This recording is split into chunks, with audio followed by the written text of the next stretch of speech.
E aí pessoal, tudo bom? Estou gravando esse vídeo para explicar mais ou menos como que a API funciona. Eu vou passar pelos folders aqui de uma forma bem genérica, não dá para entrar muito em detalhes, porque é um trabalho que eu demorei uns 4 meses para criar. Mas enfim, é bom vocês terem um entendimento, pelo menos por alto, do que cada uma desses folders faz ou é responsável por fazer. E se tiver alguma dúvida, entre em contato comigo que eu esclareço melhor, beleza? Aqui você tem esse folder do VS Code, isso daí é coisa, né, pessoal do projeto. Deixa eu ver aqui, esse folder dist, ele é a compilação do seu TypeScript, né? O TypeScript ele não é interpretado diretamente, né? Você tem uma dependência aqui chamada tsNode. Cadê? Deixa eu ver aqui. tsNode dev, tá vendo isso aqui? Que é responsável por ler e fazer todo esse processamento, né? Mas resumindo, o seu TypeScript ele não é interpretado diretamente, então ele é feito um output aqui para esse folder chamado dist. Você não vai encostar nisso daqui, não precisa se preocupar com isso. Docker scripts, isso é coisa enfim, isso aqui é na hora que ele sobe o container para criar a base de dados, criar o usuário, sei lá o que. Novamente, coisa que provavelmente você não vai precisar mexer. Essa parte de e-mails, ela é responsável pelo setup dos e-mails transacionais, tá? Basicamente eu uso alguns templates HTML e injeto dados nesses templates. Vamos ver aqui, por exemplo, esse template de notificação. Aqui, nos brackets, eu uso variáveis globais, né, que ele vai trocar em todos os templates. E com curly braces aqui você encontra variáveis locais que você tá na hora de chamar o script, tá? Só para você entender mais ou menos o que eu estou falando. Send transaction email send. Aqui, por exemplo, depois que eu crio um novo usuário, né, blá blá blá, ele faz um print aqui no log do servidor que ele está mandando e-mail de boas-vindas. Aí esse TS Translate é o sistema de tradução do projeto, tá? Eu nunca coloco nenhuma string hard-coded, né? Tipo, eu nunca escrevo aqui, vou criar aqui welcome, o título do e-mail. Não, na verdade eu sempre pego isso do arquivo de tradução, porque depois eu vou mostrar depois no projeto de dependências compartilhadas, porque aí eu tenho como puxar exatamente a string que traduzida na linguagem do projeto, que é definida aqui em Eng, tá? Então eu só passo isso aqui e passo o contexto que é o e-mail. E isso vai puxar, tipo, se tiver o projeto em português, isso vai ser retornado como boas-vindas, tá bom? Aqui você tem outras. Tá, beleza, eu tive que pausar aqui. Mas enfim, esse é o script responsável por enviar esses e-mails transacionais. Aí ele vai pegar essas variáveis aqui, por exemplo, new account, e-mail title. Se você der uma olhada aqui no template que ele está usando o template welcome. Aqui, ó, tá vendo? Esse daqui é o e-mail para que ele vai mandar. Esse daqui é o subject. Esse daqui é o assunto do e-mail. E aqui no terceiro é o template que ele vai usar. Ele vai usar esse template welcome aqui, tá vendo? E dentro do welcome ele tem esse monte de variáveis aqui. Esse new account email title, por exemplo, ele vem aqui. Sacou? Isso daqui eu troquei porque eu sabia o que era, o que tinha aqui antes e fazia sentido, enfim. Mas você vê que eu nunca coloco nada diretamente, né? Eu sempre puxo pela tradução. Isso dá um pouquinho de trabalho para fazer, mas futuramente, se você quiser lançar um aplicativo tipo em japonês, você simplesmente só troca a tradução e ele traduz o seu app inteiro. Então é bem útil fazer isso daqui. Vamos voltar aqui para o folder. Então você tem os templates que você usa juntamente com esse script aqui de transactional email.send, tá? É um método estático. Deixa eu ver mais o que. Basicamente isso. Aqui você tem a classe que faz isso, tá? Aqui você tem alguns provedores de e-mail que eu uso. Eu uso o SendGrid e o Sendinblue. Basicamente eu faço tipo uma gambiarra, né? Um hack que ele computa quantos e-mails ele já mandou para cada um desses provedores para sempre usar o free tier, né? O uso gratuito desse provedor. Então, por exemplo, quando você atinge 100 créditos do SendGrid, para não precisar pagar nenhum plano pago do SendGrid, eu mudo o provedor, eu mudo para o Sendinblue, aí eu começo a gastar mais 300 créditos aqui, entendeu? E, enfim, tem como ir adicionando vários outros, né? Só mudar essa função aqui, que é a função de envio. Mas, enfim, é bem interessante esse sistema de e-mail transacional, tá? Beleza, Node Modules são as dependências do projeto, não precisa nem falar, né? Uh, esse daqui é um script de unsubscribe. Quando, por exemplo, alguém recebe um e-mail desse projeto, né? Ele vai ter um link lá no final que é chamado unsubscribe. Isso daí é para evitar que sua reputação no sistema de e-mail transacional caia, né? Se você não tiver isso, você tá ferrado, porque a galera vai te marcar como spam e você vai cair só na caixa de spam depois. Aí, enfim, aí quando o cara clica nesse unsubscribe, eu, desescrevo, né? Eu acho que seria a tradução certa, o usuário e mostra essa mensagem para ele, que ele foi unsubscribed. Deixa eu ver aqui, user.model, só para você entender que o modelo de usuário ele tem um campo chamado unsubscribed, tá?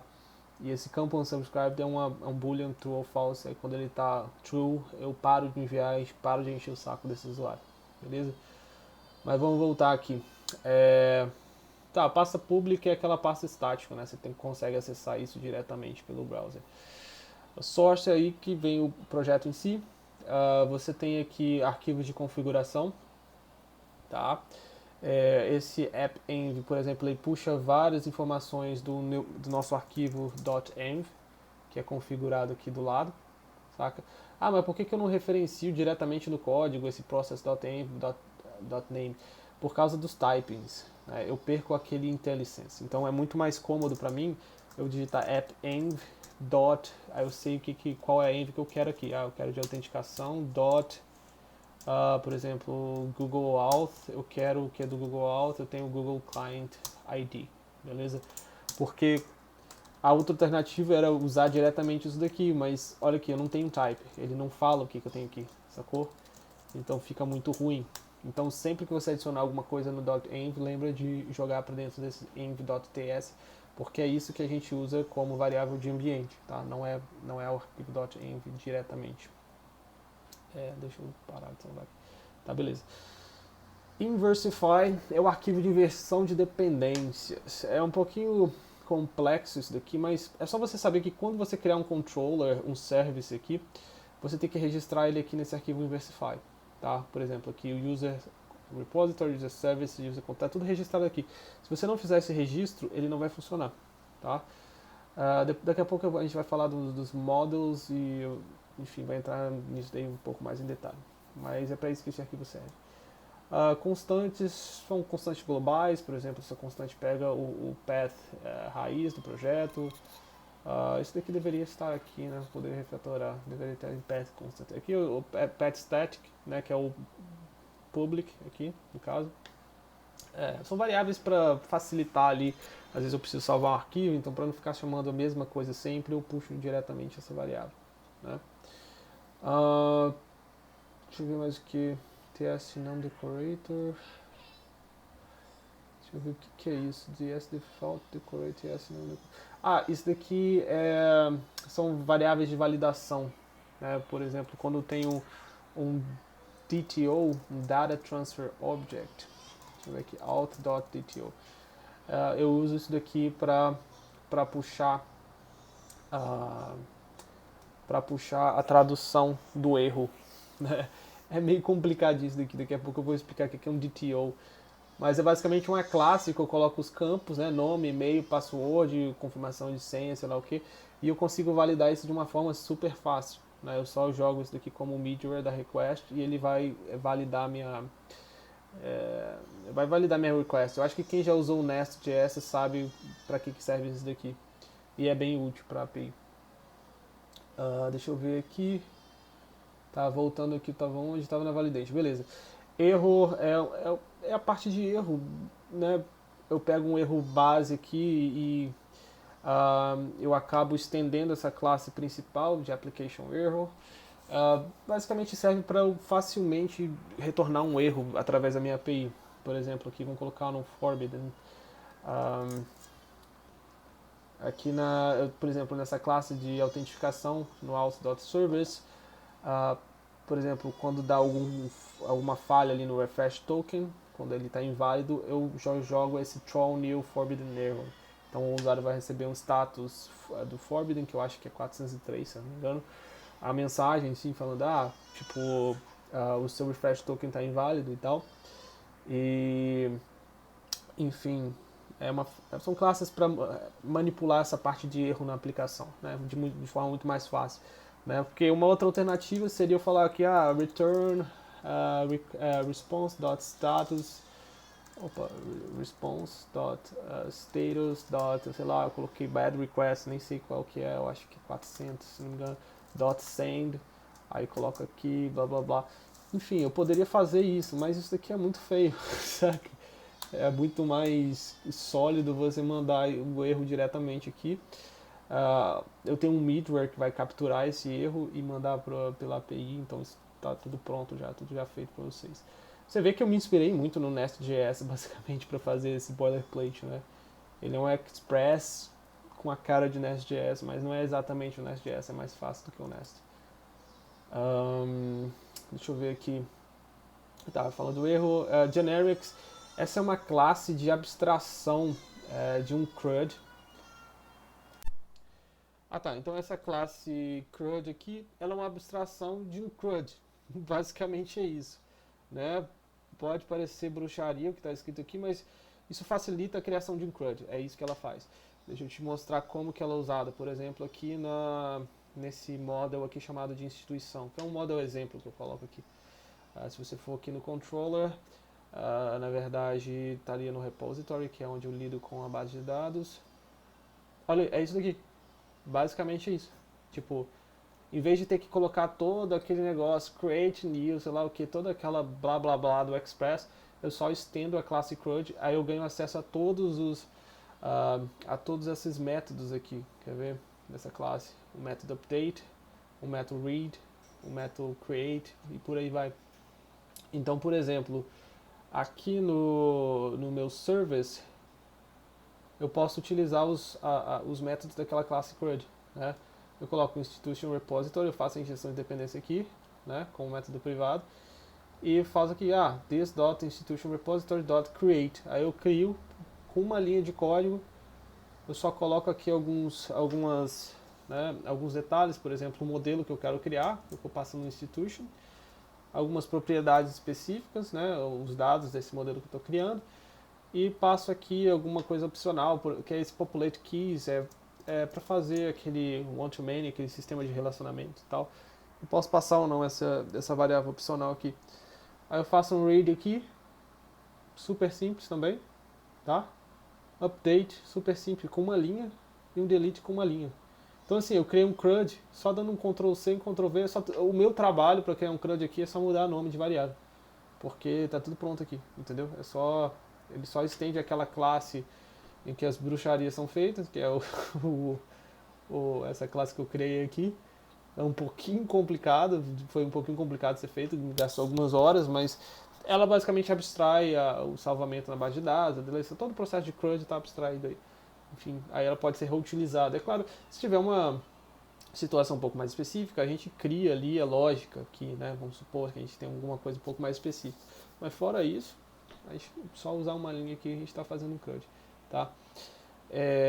Beleza, vamos continuar aqui. Então são os generics, libs, são algumas libs acessórias, por exemplo, essa daqui faz o console mostrar colorido, né, que eu criei. Essa aqui é uma lib para encryption, para criar um hash. Por exemplo, às vezes quando eu quero fazer um subscribe do usuário, em vez de mandar o e-mail dele direto, né, no link, eu faço um hash daquele e-mail. Tem essa classe do Mongo, que é uma classe de conexão com base de dados, nada muito complicado também. Deixa eu ver aqui. Isso aqui é um helper do servidor para mostrar aquela mensagem inicial que vocês vão ver daqui a pouco. Classe para fazer a leitura dos templates. Deixa eu ver aqui. Isso aqui é classe genérica para manipular texto e tal. Essa classe de tradução é importante, né? Porque deixa eu mostrar aqui, vai ser melhor mostrar. Deixa eu ver aqui. A gente tem esse projeto chamado Shared. Esse shared nada mais é do que um módulo do NPM, né? Eu criei isso daqui porque várias strings ou vários types, por exemplo, do TypeScript, várias libs, elas são compartilhadas entre projetos, né? Então, em vez de eu ficar reescrevendo a mesma classe na aplicação mobile, eu tenho um projeto chamado compartilhado, que eu instalo naquela aplicação mobile como uma dependência, e eu puxo, por exemplo, um text helper de lá, né? Inclusive esse text helper, ele não deveria nem estar aqui. Na verdade ele está como teste, né? Eu acho que eu deixei de outra coisa, depois eu deleto essa bosta. Mas ele deveria puxar daqui desse projeto de compartilhar, desse shared, né? O nome dele aqui é Project Boilerplate Shared, a gente vai criar o nosso, depois eu vou criar no NPM. Mas resumindo, o principal desse projeto são essas traduções, né? Por exemplo, você vê que ele tem uma chave e você tem um idioma aqui. Por exemplo, o erro de credenciais inválidos, por exemplo. Aí em inglês ele vai mostrar invalid credentials, please check your mail or password. Aí se for tiver em português, ele vai falar credenciais inválidos, por favor verifique seu e-mail sem. E essa variável aqui de idioma, ela é definida aqui no language. Sacou? Então conforme a language do usuário, ele vai puxar uma tradução diferente que vem desse projeto, desse negócio compartilhado aqui, desse módulo compartilhado. Tá? Deixa eu ver aqui um exemplo. Aí, esse Translation Helper basicamente ele faz isso. Ele usa um require para carregar as traduções. Aí ele tenta puxar com base na key, na verdade no context. O que é o context? Context é aquilo ali, ó. Alt, form, global, logs, user validation, erro, e-mail. São aqueles types aqui. E o que é isso? É isso aqui, alt, email, erro, form, global, logs, user validation. Basicamente é isso aqui, são esses arquivos disponíveis que está aqui nesse translation types. Sempre que eu crio um novo arquivo aqui, eu tenho que atualizar esse translation types, tá? Aí quando você digita, vamos usar aquele exemplo do send mail transactional, cadê o .send? Quando eu digito aqui, por exemplo, TS de translation string, né? Por isso que é TS. Translate, eu coloco e-mail. Esse e-mail ele está puxando, ele está me dizendo, pega lá do pacote nesse JSON aqui de e-mail. Quando eu coloco password recover greetings, você vai ver que ele vai pegar uma chave aqui, que é esse password recording greetings. E o idioma eu não preciso passar porque ele já está pegando automaticamente do .env. Tá bom? Então ele está puxando de lá. Por isso que eu não uso nada hard-coded, porque aí é só mudar essa parada aqui de language que todo o meu projeto é traduzido de uma vez só. Middleware, se você usa Express, provavelmente você sabe que é uma coisa que é uma ação que é executada entre, né, o recebimento da request pelo usuário e a resposta desse servidor. Ele executa uma determinada ação. Por exemplo, você tem esse middleware de autenticação, basicamente é usado pelo sistema de JWT, tá? Para pegar o token e mandar para o usuário de volta e blá blá blá, achar o usuário aqui, né, associado àquele token e blá blá blá, fazer o sistema funcionar. Tem esse sistema de error handler, basicamente o que ele faz funcionar é esse sistema aqui de internal server error, desses erros customizados que eu tenho, o que permite que isso funcione, né, e mande uma resposta customizadinha é esse error handler middleware. Esse isAdmin basicamente é um middleware para checar se o cara é administrador ou não e está acessando uma rota que ele pode acessar ou não. E esse validator middleware, ele é um DTO validator middleware. Ele valida os DTOs, tá? Então, tipo assim, você tem essa classe, por exemplo, essa, né, que tem assim, por exemplo, esse DTO que é o Auth Sign Up DTO. Então, toda vez que o usuário ele se registrar na nossa API, ele vai usar esse Auth Sign Up DTO. Deixa eu explicar o que eu estou falando. É bem confuso ver isso de início, tá? Mas confia em mim que daqui a algumas semanas, alguns dias você já está pegando isso daí de boa. Mas basicamente o que eu faço? Então eu tenho essa rota aqui, né? A rota Sign Up, que eu estou acessando pela minha API. Vou até abrir o post aqui para te mostrar.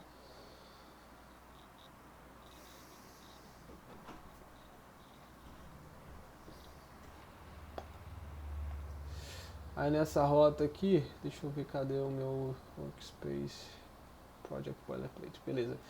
Tem aqui usuário e autenticação, aqui você tem user create. Eu estou mandando para criar um usuário, e-mail, password, confirmação, nome, endereço, telefone, beleza? Estou mandando para o servidor com um request post, beleza, eu mandei. Vamos supor. Ele vai receber nessa rota aqui, na sign up, aqui ó, alt sign up. Lembrando que o prefixo ele vem daqui, ó, /alt. Aí depois vai bater aqui no sign up, beleza? E vai mandar esse payload aqui para o servidor. O servidor vai receber, ele vai passar esse DTO de validação, né? E vai tomar por base essa classe alt sign up DTO que eu criei aqui. E aí o que eu estou fazendo? Eu estou falando, olha, Express, nessa classe de sign up DTO, eu estou esperando receber o nome, e-mail, password de confirmação, endereço e fone. Aí você vê aqui, nome, password, blá blá blá, todos esses fields. Beleza. Então se você colocar qualquer field que não seja isso daqui, ele vai te retornar um erro. Falar, esse field não é permitido. Entendeu? E para esses fields que eu estou passando, eu passo alguns decorators específicos, né? Mas de onde que vem esse decorator? Vem desse módulo chamado Class Validator, desse pacote. Aí depois você tem que olhar a documentação para ver quais são os decorators especificamente, blá blá blá. Tá? Aí ele vai pegar, então esse nome, eu estou falando aqui, ele tem que ter um tamanho máximo de 50 caracteres, ele tem que ser uma string, ele não pode estar vazio, tem que ser definido. Então estou colocando isso já especificado aqui. Aí se eu colocar um nome como, por exemplo, 123, que é um número, ele vai me dar um erro, falando, isso daqui não é uma string, isso é um número. Tá. E o que é isso? Esse TS Default Decorator? Como eu já mostrei, isso daqui vai puxar a tradução do validation is string. Aí você vai ver aqui no validation, quer ver? Validation is string. Aí ele vai passar todo esse método, ele injeta aqui dentro do TS Default Decorator uma variável chamada field.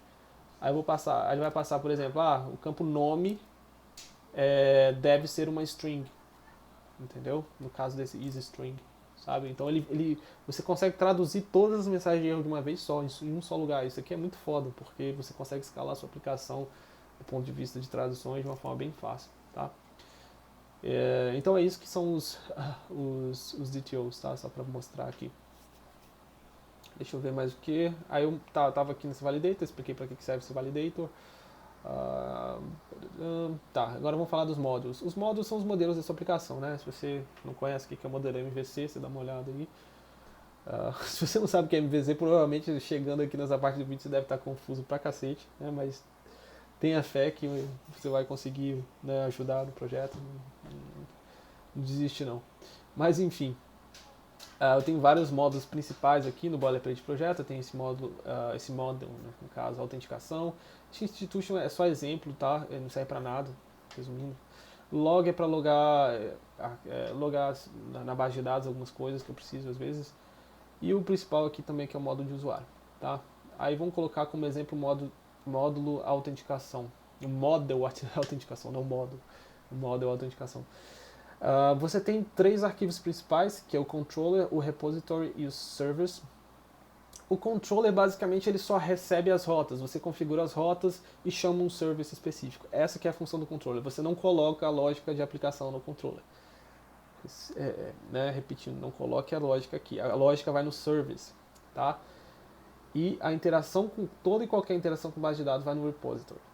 Então lembra sempre disso, controller só vai definir as rotas e tal, colocar, às vezes uma lógica assim é bem de leve, alguma coisa básica e tal, mas a lógica vai no service. E no repository você tem a interação com base de dados, beleza? Por exemplo, aqui estou fazendo salvamento do usuário, que aqui no caso eu nem precisei estender aquela classe CRUD, nem foi necessário, porque só tem esse sign up aqui. Mas vamos supor aqui, tá, beleza, eu defino. Você vê que a sintaxe é bem diferente, tá? Do Express convencional, porque ele está usando o Inversify Express. Ele usa Decorator, eu acho que fica muito mais limpo e muito mais fácil de você entender o que está escrito aqui do que aqueles monte de rota bizarra lá do Express, com aquele arquivo de 500 linhas. Mas enfim, é esse daqui, Inversify Express Utils. Você pode ver a documentação se quiser ir lá, tá? Muito fácil de usar, cria um projetinho básico aí para você testar, é bem legal. E ele usa esses decorates que é uma coisa nova, tá? Eu acho que só tem no TypeScript, e deve ter como usar no JavaScript, mas você tem que habilitar alguma flag específica. Até no TypeScript você tem que habilitar flag específica, né? Mas resumindo, enfim, você cria um controller, esse controller ele vai usar um prefixo, auth. Então todas as rotas acessadas aqui dentro desse controller, elas vão ter esse prefixo auth. Então aqui se você for ver, ó, Alt Sign Up, Alt Login, aqui no caso ele está dentro do outro controller que é do User, User Institution e aqui Alt Google, entendeu? Que é o método aqui de OAuth pelo aplicativo do Google, tá? E beleza, aí o que ele faz? Sempre que você precisar usar alguma outra dependência dessa classe, você faz a injeção de dependência no constructor, tá? Aí como que isso funciona e onde é que você vai pegar mais informações sobre isso? É no Inversify, lá no NPM. Se você quiser saber como que funciona, você dá uma olhada nesse Inversify.js aqui. Tem muita empresa que usa isso daí, enfim, é bem legal. Ou vocês basicamente só copiam o que eu fiz, eu não uso isso de forma muito avançada não, porque é extremamente complexo, tá? Eu uso uma forma assim um pouco mais de leve, só uma forma bem básica.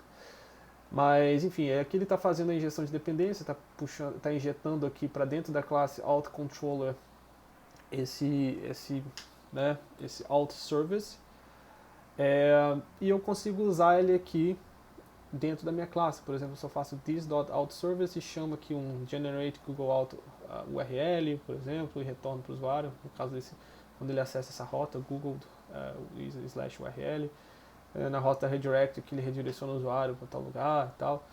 Então é para isso que serve o controller, só para te dar um apanhado geral. Ele vai receber um request, vai executar um service, geralmente é isso que acontece, e vai retornar uma resposta para o usuário. Ponto, é isso que ele faz. Dentro do service, aí que a parada fica mais complicadinha, né? Porque aqui dentro do service que você vai ter a lógica da aplicação, né? Você tem aqui o Alt Service, você vai ter aqui, por exemplo, aí mesmo sistema de injeção de dependências aqui eu estou injetando um helper e estou injetando um repositório aqui. Esse repositório é, mais uma vez, como eu já disse, é a parte de interação com base de dados. Você vai ver, por exemplo, aqui, que eu estou usando esse repository, né? Em vez de criar um novo usuário, colocar aqui await user.new e sei lá o que, passar os dados, enfim. Na verdade, eu acho que é user.new, não, estou confundindo com Ruby. É await. Isso aqui seria o que poderia ser feito, né? Await new user, const new user equals to new user. Aí você passa os dados dele aqui. Aí depois na outra linha lá, blá blá, você faz o new user.save, await new user .save, sacou? Então isso aqui seria o esperado, convencional, né? Só que acontece que nesse modelo de aplicação você abstrai a parte de... não abstrai, né? Mas você coloca a parte de interação com base de dados dentro do repository. Então aqui que é feito o sign up, sacou? Então ele vai fazer aqui, sacou? Mas por que não faz dentro do service? Porque para testar a aplicação depois é um inferno. Então você tem que ter essa camada de auto-repository para facilitar os testes. Enfim, toda a lógica da aplicação está aqui no service, tá? Repositório, interação com base de dados. Types é do TypeScript, são os types, né? Aí se você não sabe o que é TypeScript, você tem que dar uma olhada, faz um crash course, pelo menos aprende a usar uma interface. Só isso que eu recomendo para começar, né? Mas depois você pega, é bem legal, acho que ajuda bastante no desenvolvimento de projetos. E no mais é isso, tá, pessoal? Deixa eu ver mais alguma coisa que eu tenha faltado aqui. Templates. Isso aqui eu acho que é garbage, é coisa inútil aí que eu esqueci de deletar. Aqui alguns types, aqui é a pasta de types globais, né? Geralmente quando você não... o type mais específico ao model, eu deixo dentro da pasta model aqui.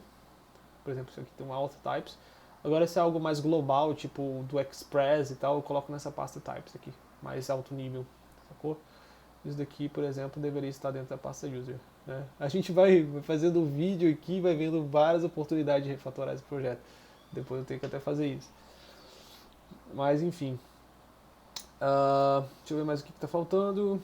Aqui tem o index, que é o entry point da aplicação. Aqui que eu coloco o nosso servidor, faço o setup disso aqui tudo, coloco alguns middlewares, por exemplo, como cores, para não dar aquele erro nojento lá de cross-origin, sei lá o que.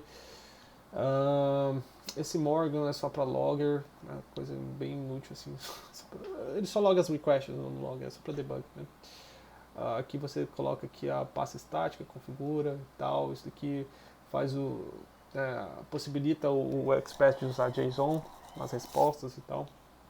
Aqui faz a conexão com o banco, define as portas, constrói o servidor. E nesse middleware aqui ele faz aquele error handler middleware para fazer esses errinhos aqui que estão aqui funcionar. Beleza? E para finalizar, eu acho que é a parte mais fácil, né? Como que você inicia a aplicação? Só faz isso, docker compose up. Tem que ver, que provavelmente tem alguma coisa, algum container rodando, tem um monte de container de outros projetos rodando.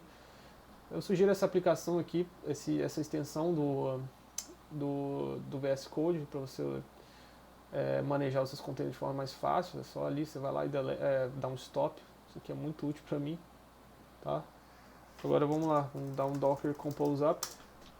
Aí vai iniciou a base de dados ali, está iniciando a API. Você vai receber essa mensagenzinha aqui, tá? Quando você vê essa mensagem, você sabe que o servidor está rodando. Está falando que o servidor está rodando em development, na porta 3002, a linguagem Eng, time zone, blá blá blá, e o e-mail do projeto que eu esqueci de... Na verdade, esse é o e-mail default do boilerplate, não serve para nada, só para criar os serviços ali que eu preciso. Só mostrar ele funcionando na prática. Por exemplo, vou tentar fazer um login aqui. Eu acho que eu nem tenho, olha lá, invalid credential, please check your account. Vou tentar criar aqui. 1, 2, 3, 1, 2, 3. Ah, tá falando que já existe. Qual minha senha? Eu não lembro. Aí aqui eu uso o Robo 3T pra... deixa eu ver aqui, Project Boilerplate. Para interagir com a base de dados, tá? Eu vou deletar todos os usuários aqui só para facilitar. Eu vou criar um novo usuário. Aqui foi criado, tá? Ele manda a resposta aqui bonitinho para você. E vou tentar logar com ele. Eu criei João Paulo 23, né? Isso aí. Aqui. Aí me logou, ele vai me dar esse Access Token. E com esse opa, às vezes eu me embanando aqui na fala. Mas com esse Access Token você vai usar para acessar rotas protegidas. Tá? No caso do Postman, ele já injeta esse Access Token diretamente no Postman e eu posso usar qualquer rota protegida agora. Por exemplo, se eu acessar users/self, ele vai me retornar aqui. Ele já sabe que eu estou logado. Aí como que eu faço isso? Eu faço isso aqui, ó, através desse inherit out from parent. Se você for dar uma olhada aqui no edit, ele tá, na verdade eu acho que é aqui, ó, project boilerplate. Ele tá aqui, ó, auth token. Enfim, quando você loga, ele já troca esse auth token para você. Você não precisa se preocupar. Se a rota for protegida, ele vai fazer isso. Só lembra que nas rotas protegidas você tem que colocar isso aqui, inherit out from parent. Se você não colocar, ele vai dar problema. Por exemplo, o create, ele não é protegido, né? Não é uma rota protegida. Aí você coloca no auth, tá? Isso é só um detalhe simples. Mas enfim, configura o Robo 3T aí, uma forma fácil de interagir com a base de dados. Deixa eu ver mais o que está faltando. O resto é só de deployment, é coisa de Docker. Vocês não precisam sacar disso não, isso daí é só... O Docker para vocês é mais assim, saber o que é um Docker Compose Up. Às vezes saber entrar num container, manipular alguma coisinha ou outra ali, mas aqui, esse aqui é aquela extensão que eu falei, o Maven, alguma coisa assim. Essa daqui, quer ver? Morgan, isso. Dá esses logs aqui quando recebe a request, é bom para debugar. Mas enfim, do Docker só saiba que existe, saiba ligar o container. Claro, você pode se especializar um pouco mais, pegar mais informação, mas essa parte aqui eu já mexo há um tempo, então eu tento deixar o mais fácil possível para todo mundo mexer, entendeu? Então se der algum problema, alguma coisa relacionada ao Docker, você entra em contato que eu tento resolver, eu tento te ajudar a resolver também. Beleza? Aqui tem um README da aplicação, como fazer o setup, alguma parte aí que eu possa ter errado ou possa ter esquecido de falar, provavelmente está aqui. Beleza? Valeu, um abraço aí.